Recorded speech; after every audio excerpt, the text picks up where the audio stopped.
Vamos falar agora do Cimento Bravo, uma empresa maranhense que muito vem contribuindo para o desenvolvimento de nosso estado. É um cimento daqui do Maranhão que conquistou a preferência da construção civil e principalmente o coração da gente. Um cimento resistente, produzido apenas com matérias-primas de qualidade, promovendo secagem rápida que gera economia, reduzindo assim o custo e o tempo da sua obra. O Cimento Bravo é ideal para todo tipo de obra porque respeita o meio ambiente. Cimento Bravo, ideal para todas as obras, ideal para a sua obra, para obras de uma vida. Quer saber mais? Então acesse www.cimentobravo.com.br ou ligue 0800 204 mil, 0800 204 mil, Cimento Bravo. Negócio na pauta, de volta. Doutor Frias, a queda de acidente de trabalho se deve mais a uma maior ação preventiva ou a mais rigor nas perícias e registros? Bom, é um conjunto de fatores, né? Vamos falar que, do mesmo jeito que a gente fala que existe a necessidade de uma evolução cultural, né, dos dois lados, dos dois segmentos, né, da relação, que é o empregador e o empregado, também a fiscalização dos ambientes de trabalho, de uma forma ou de outra, amadureceu, né, precisa melhorar, mas houve um avanço. E até os critérios mesmo, a questão de levantamentos estatísticos, né, a questão da própria Previdência, por exemplo, flexibilizando a questão da notificação da CAT. Antigamente era feito através de papel, hoje em dia é feito tudo online, eletrônico, facilitando, né, ao técnico de segurança, aos profissionais, o pessoal do RH, das empresas, facilitando a maior notificação. Isso foi uma melhora muito boa.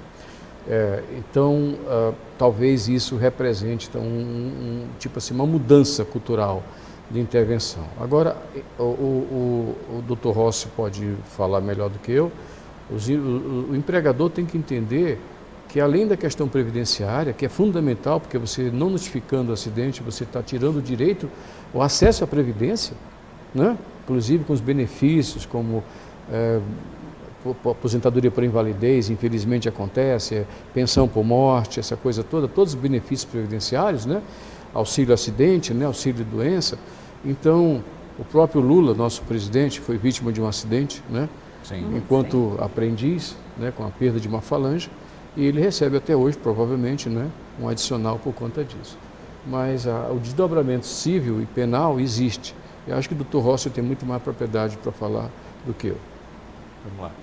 Primeiro, tratando sobre aquela questão da responsabilidade, né, que a gente fica sempre com aquela sensação de que, por mais que a empresa adote providências, ela é sempre responsabilizada.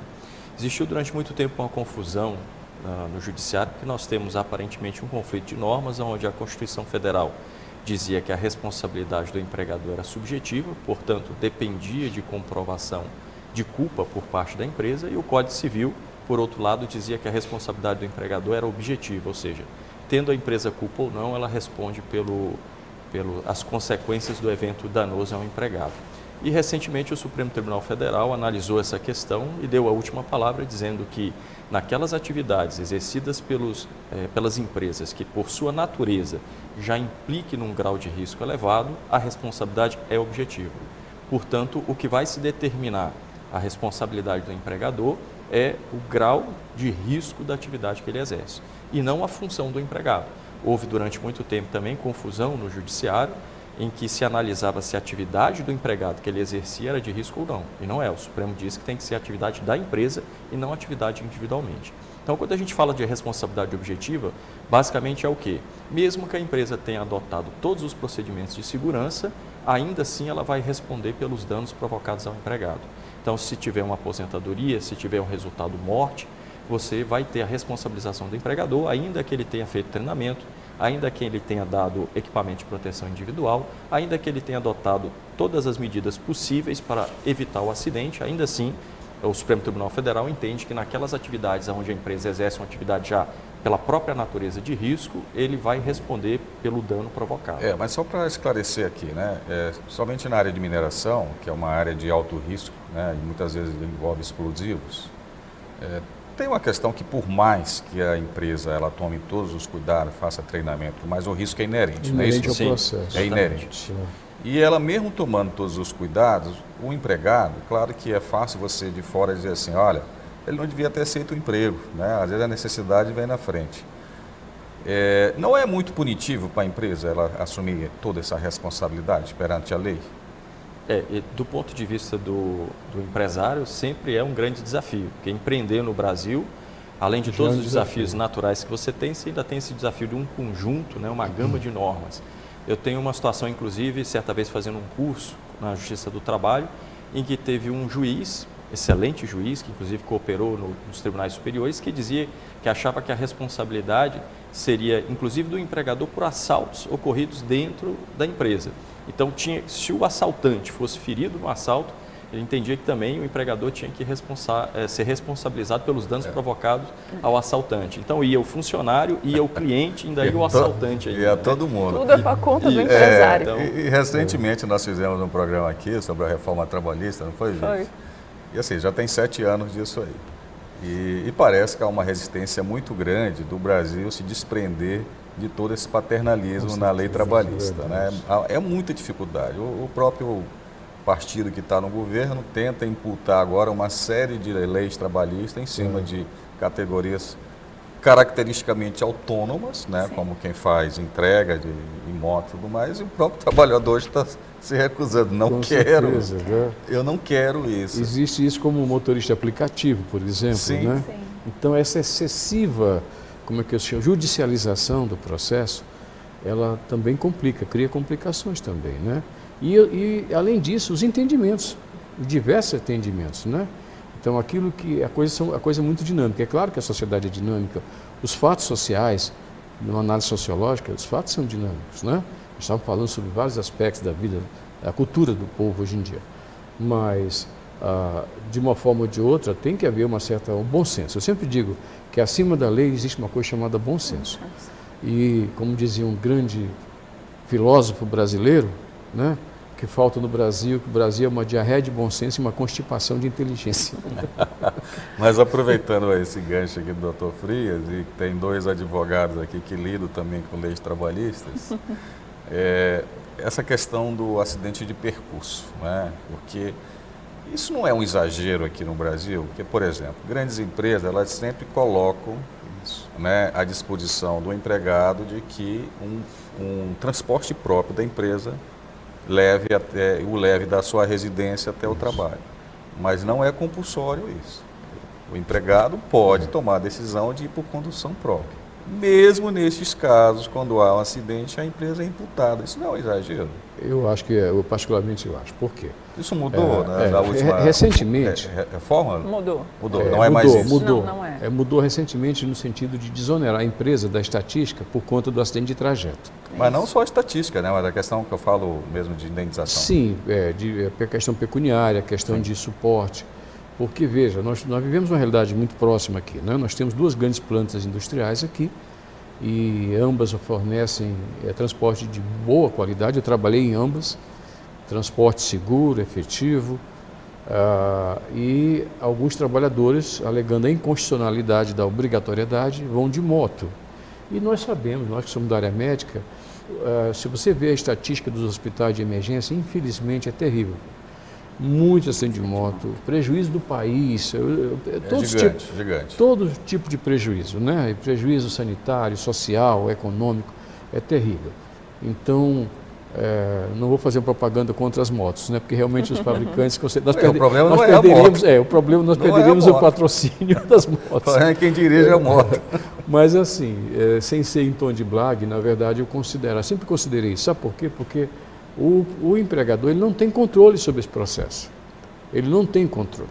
Então, quer dizer, nesse percurso de casa para o trabalho, trabalho para casa, de moto, por exemplo, pode ser de qualquer outro, bicicleta, moto, carro próprio e tal, o empregador, não existe prática de segurança nenhuma que consiga blindar o trabalhador. Ele não tem controle. Ele não tem controle sobre isso, ele não tem ação sobre isso. Então eu acho que eu sempre achei uma coisa errada sobre isso, sempre achei. Felizmente, o bom senso está chegando e está se mudando um pouquinho esse entendimento. Até porque o Brasil era um dos poucos países do mundo que considerava acidente de trajeto como acidente de trabalho. Mas usando esse bom senso e usando aquilo que ele tem controle, o que o empresariado pode fazer hoje, né, para minimizar né, os acidentes de trabalho dentro da sua empresa? Muita coisa. Daí a importância da perícia. Então, o acidente de trabalho, por exemplo, vamos imaginar, a gente trabalha na medicina com prevenção primária, secundária. A primária é tudo que você pode fazer para que não aconteça. Essa é a verdadeira prevenção, a mais barata, a mais eficiente. Sim. Né? Baixa o custo. Então, passa por educação do trabalhador e do empregador, de ambos, treinamento, onde se enquadra o treinamento, equipamento de proteção individual e coletiva correto, adaptado, controle social, Sim. que é importante que o trabalhador também, através do sindicato dele, através da Comissão Interna de Prevenção de Acidentes, o Brasil, felizmente, exerce essa questão do controle social, a participação do trabalhador nas questões que são atinentes a ele, né? Enfim, ergonomia que é a adaptação do trabalho ao homem, a segurança do trabalho, toda aquela gama de ações da segurança do trabalho, começando pela sinalização dos ambientes de trabalho, né, chegando a ações complexas, por exemplo, a investigação do acidente de trabalho, porque é didático. Infelizmente aconteceu acidente de trabalho, acidente fatal, por exemplo. Então hoje nós utilizamos nessas grandes plantas industriais, né, a questão do, por exemplo, o protocolo de árvore de falhas, a questão do modelo Apollo da NASA, por exemplo, né, que nós utilizávamos lá. Então, hoje tem toda uma gama de ações, continua tendo, né, como assim, o fator, existe uma coisa chamada infortunística. Certo. É um termo que tem os seus em direito também. Infelizmente, existem fatores que, como foi dito muito bem, que o risco é inerente ao processo de trabalho, é inerente. Então, nós nunca vamos ter acidente zero. Se utiliza isso nas campanhas educativas, né? Esse ano teremos acidente zero. Eu digo que é igual a felicidade, a utopia ser perseguida. A meta da felicidade. Eu complementaria essa informação também com a fiscalização. Eu tenho um caso prático, eu advoguei para uma construtora, onde foi fornecido para o empregado óculos de proteção visual, e ele estava trabalhando numa coifa que tinha proteção lateral, a serra se partiu e foi no olho do empregado, e o óculos estava pendurado aqui. Então, se ele perdeu a visão, óbvio, né? Então, se ele estivesse usando o óculos, talvez ele não tivesse chegado a esse ponto. Mas a fiscalização de quem? A fiscalização do técnico de segurança da empresa dentro do local e também do órgão público, porque a empresa tem essa responsabilidade, não é só de fornecer o equipamento, mas também de orientar e fiscalizar o uso. Mas isso também Nesse não é uma... caso, tinha lá um comprovante. Isso não é uma visão paternalista também? Porque não, ele foi orientado, né? Ou melhor, além de ser orientado, ele tem bom senso, né? Ele está numa atividade de alto risco. A empresa entregou todos os equipamentos para ele. Eu acho que uma questão, aí eu coloco aqui, para ver os dois lados, né? A gente tem que ver o lado do trabalhador e o lado do empregado. Nós tivemos, agora recente, né? Nós estamos gravando esse programa aqui no início. Um acidente na Ponta da Areia. E um acidente onde caiu uma laje num prédio em construção. Sim. Qual é a responsabilidade do trabalhador ali?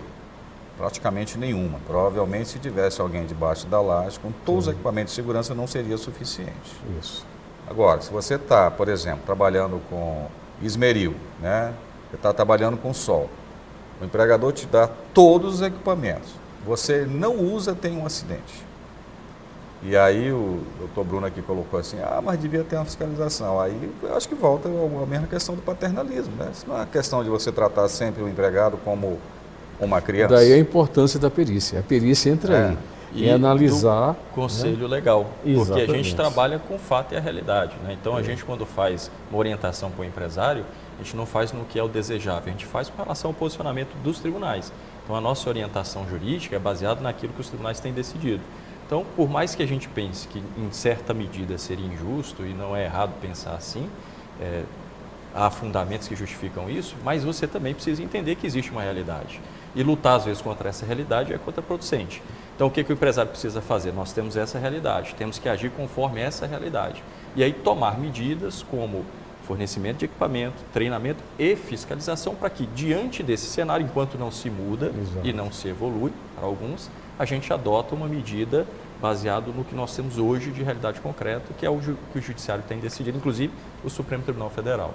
Mas assim, é lógico que tem que ter os dois lados, né? Ótimo. A gente sabe que nós temos problema de formação e educação de profissionais no Brasil, apesar disso ter evoluído bastante.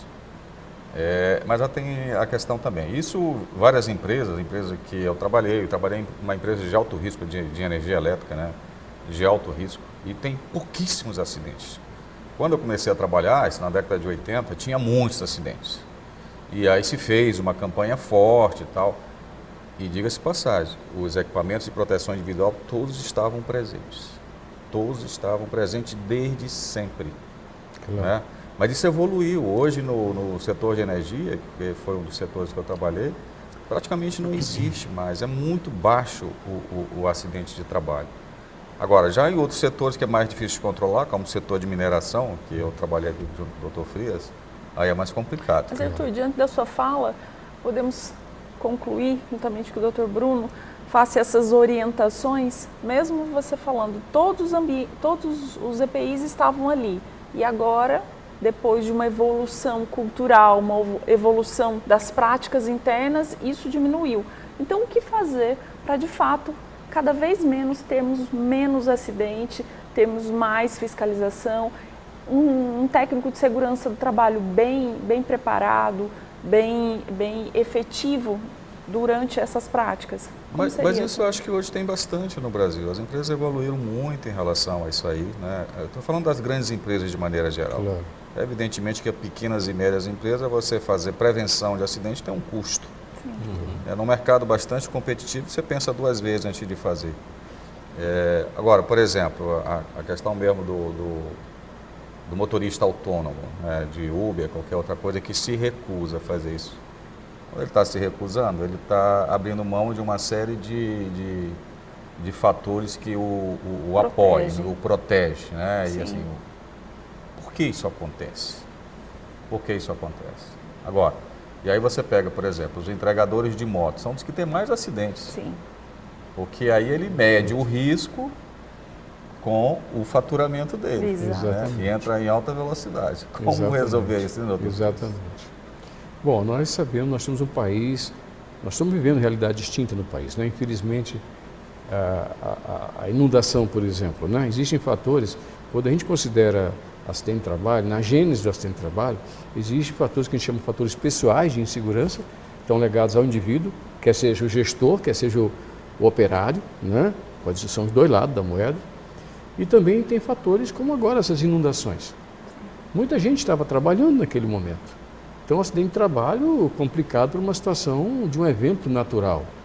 Embora eu chamo sempre a visão antropogênica, né? O homem concorreu para aquilo. Aquilo ali, infelizmente, existe um processo, vamos chamar de natural, por conta de uma evolução que a gente sabe, né? Vem desde o período glacial, essa coisa toda, aquecimento, esfriamento do planeta, mas existe realmente a contribuição do homem ali. Tá bom, então são fatores que fogem ao controle, né? Mas aqueles que estão dentro do controle do empregador, né? Eu acho que é importante que o empregador se aproprie dessas informações. E nós mesmos que estamos na ponta, nós lidamos às vezes com as leads, nós lidamos com o conflito depois. Então, eu como perito, né?